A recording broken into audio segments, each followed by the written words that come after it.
isifo se-TB kanye nokutheleleka nge-TB disease.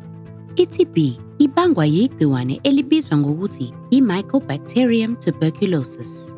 Isifo se-TB emaphashini sinokuthelelana okusezingeni eliphezulu kakhulu. Isabalala emoyeni uma umuntu one-TB ephila kuye ekhwehlela, ethimula, ekhuluma, ecula noma ehleka. Abantu bangatheleleka nge-TB uma bephefumula kwigciwane le-TB. Lokhu kuvame ukwenzeka uma abantu bechitha isikhathi bebonke endaweni engangeni umoya ngokwanele, enabantu abaningi okuphakathi kwabo kunabantu abane-TB ephilayo.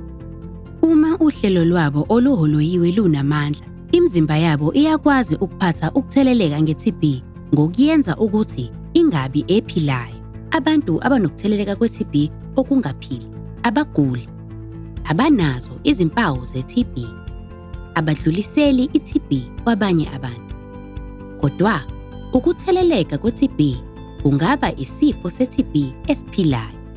Lokhu kwenziwa uma uhlelo lomuntu oluholoyiwe lwenziwa buthakathaka ngenxa ye-HIV, i-COVID-19 kanye nezinye izimo ezifana nesifo soshukela, ukuntula, ukudla okunomongo kanye nokusebenzisa izidakamizwa ezilimazayo. I-TB ephilayo yenza ukuthi abantu bagule kakhulu. Uma ingalashwa, isifo se-TB singaholela ekutheni umuntu abe nokukhubazeka okungenakuguqulwa noma ukufa komuntu.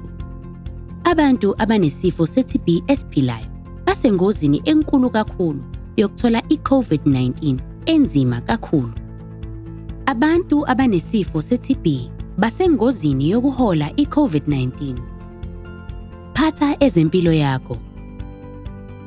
Misa ukutheleleka, vimbela bese welapha i-TB, vimbela i-COVID-19.